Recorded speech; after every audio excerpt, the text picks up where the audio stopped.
بسم اللہ الرحمن الرحیم۔ السلام علیکم ورحمۃ اللہ وبرکاتہ۔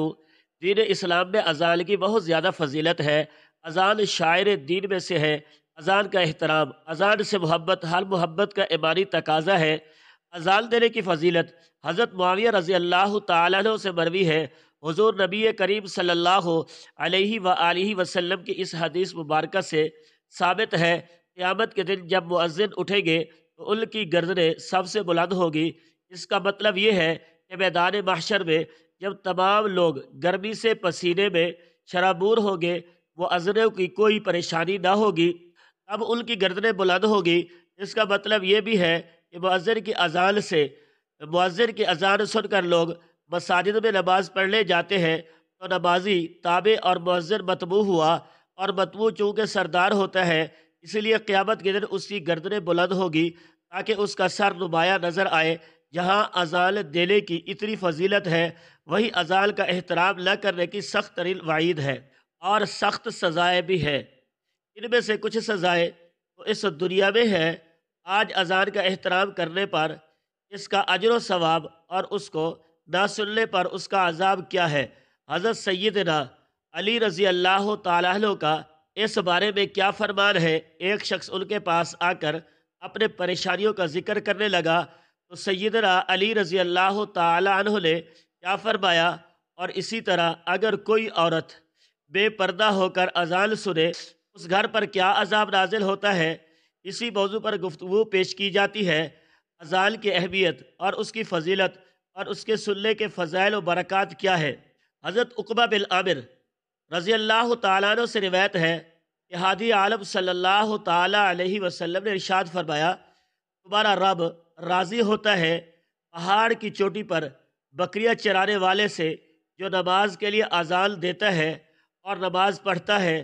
بس اللہ عز و جل ملائکہ مقررین سے فرماتے ہیں میرے اس بندے کی طرف کہ دیکھو کہ پابندی سے اذان دیتا ہے اور پابندی کے ساتھ نماز پڑھتا ہے اور مجھ سے ڈرتا ہے، بس میں نے اپنے اس بندے کے گناہ بخش دیے ہیں اور میں اس کو جنت میں داخل کروں گا۔ اجر و ثواب تو اس شخص کے لیے ہے جو اذان دیتا ہے، اور اس شخص کے لیے بھی بہت ہی زیادہ اجر و ثواب رکھا ہے جو جیسے ہی اذان کی آواز آئے اپنے سب کام کاج کو صرف اذان کے احترام میں چھوڑ دیتا ہے اور اذان سن کر اذان کے الفاظ دہراتا ہے۔ حضرت عمر رضی اللہ تعالیٰ عنہ سے مروی ہے کہ حضور نبی کریم صلی اللہ علیہ وآلہ وسلم نے ارشاد فرمایا، جب مؤذن اللہ اکبر کہے تو ہم میں سے بھی ہر شخص یہی الفاظ دہرائے۔ پھر جب مؤذن اشہد ان لا الہ الا اللہ کہے تو تم میں سے بھی ہر شخص انہی الفاظ کو دہرائے۔ پھر جب مؤذن اشہد ان محمد الرسول اللہ کہے تو تم میں سے بھی ہر شخص یہی الفاظ دہرائے۔ پھر جب مؤذن حی علی الصلاۃ کہے تو ہم میں سے ہر شخص لا حول ولا قوت الا باللہ کہہ کر اس کا جواب دے۔ پھر جب مؤذن حی علی الفلاح کہے تو تم میں سے ہر شخص لا حول ولا قوت الا باللہ سے اس کا جواب دے۔ پھر جب مؤذن اللہ اکبر کہے تو تم میں سے بھی ہر شخص یہی الفاظ دہرا کر اس کا جواب دے۔ پھر جب مؤذن لا الہ الا اللہ کہے تو تم میں بھی ہر شخص انہی الفاظ سے اس کی تائید کرے۔ بس جس نے اذان کے کلمات کے جواب میں یہ کلمات صدق دل سے کہے تو وہ جنت میں داخل ہوگا۔ جہاں اذان سن کر اس کا جواب دینے کی اتنی فضیلت ہے، وہی اذان کا احترام نہ کرنے والے پر بھی سخت ترین وعید بھی ہے۔ جو شخص اذان کی آواز سن کر اپنے کام کاج میں مصروف رہتا ہے، اذان کو نظر انداز کر دیتا ہے اور اپنے کام کاج نہیں چھوڑتا، اس شخص کے کاروبار میں سے برکت اللہ تعالیٰ اٹھا لیتے ہیں۔ حضرت علی رضی اللہ تعالیٰ عنہ کے پاس ایک تاجر آ کر اپنی بے برکتی کا ذکر کرنے لگا تو آپ نے فرمایا تو اذان کے وقت اپنے کام کاج کو ختم کر کے احترام اذان میں بند کر دیتے ہو یا خاموش ہو جاتے ہو؟ تو وہ کہنے لگا نہیں۔ آپ نے فرمایا اذان کا احترام کرو، پھر دیکھنا کاروبار میں کیسی برکت ہونا شروع ہو جائے گی۔ اسی طرح ہماری جو بہنیں اذان کی آواز سن کر اپنے سر پر دوپٹہ نہیں اوڑھتی، ان پر اللہ کی لعنت برستی رہتی ہے۔ پھر جس پر اللہ کی لعنت برسی بھلا اس گھر میں رحمت آ سکتی ہے؟ کیسے وہ گھر خوشحال ہو سکتا ہے؟ کیسے اس گھر میں سکون آ سکتا ہے جو اذان کا احترام نہ کرتا ہو؟ یہاں اذان کا ذکر ہو رہا ہے تو یہ واقعہ بھی پڑھ لیجئے۔ سندھ کے ایک گاؤں سے تبلیغی جماعت کا گزر ہوا تو پتہ چلا کہ یہاں کے لوگ بے دین ہیں، انہیں کلمہ تک نہیں آتا، حلال اور حرام کی تمیز نہیں ہے، خدا رسول کا نام نہیں سنا۔ ان اللہ کے بندوں نے انہیں دین کی دعوت دینے کا سوچا اور وہاں پہنچ گئے۔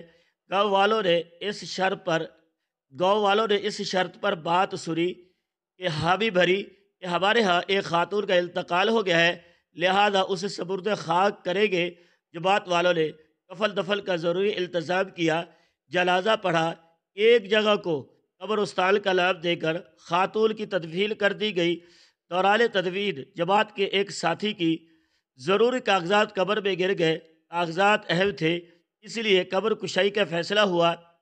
اس صورتحال میں میت کے گھر والوں سے اجازت لی گئی، ان کی اجازت سے قبر کو کھولا گیا تو دیکھتے ہیں کہ قبر روشن ہے اور نور سے پر ہے، ہر طرف پھول بکھرے پڑے ہیں، میت کا پورا جسم گلاب کی پتیوں سے ڈھکا ہوا ہے، ایک سرخ گلاب میت کے ہونٹوں پر رکھا ہوا ہے جس سے قطرہ قطرہ پانی میت کے حلق میں جا رہا ہے، ہر طرف خوشبو پھیلنے لگی، لہذا جلدی قبر کو بند کر دیا گیا، کیونکہ ایسے معاملات اللہ اور بندے کے درمیان راز ہوتے ہیں۔ میت کے گھر والوں کو اس عظیم نعمت کی خوشخبری سنائی گئی اور ساتھ ہی اس کی وجہ بھی پوچھی گئی۔ خاتون کے اہل خانہ کا کہنا تھا کہ ہم نے کبھی اسے کوئی نیک عمل کرتے نہیں دیکھا، ہاں ایک چیز جو وہ اکثر کیا کرتی تھی، وہ جیسے ہم نے اسے ساری زندگی اس ایک عمل کو کرتے ہوئے دیکھا۔ جماعت والوں نے اس عمل کے بتانے کا اصرار کیا تو انہوں نے کہا کہ اس کی عادت تھی کہ وہ کبھی بھی اذان کی آواز میں بیت الخلاء نہیں جاتی تھی، شدید حاجت بھی ہوتی تھی تو ادب کی خاطر انتظار کر لیتی تھی، اس حالت میں اذان کی آواز کانوں میں نہ آئے۔ ہمارے مسلم معاشرے کی حالت یہ ہے کہ گھروں میں بڑوں سے چھوٹوں تک کوئی ایک نہیں جوان ہوگا جو اذان کے لفظوں کا ادب کرتا ہو، اسے معلوم ہو کہ اذان میں مؤذن نے کیا کہا ہے۔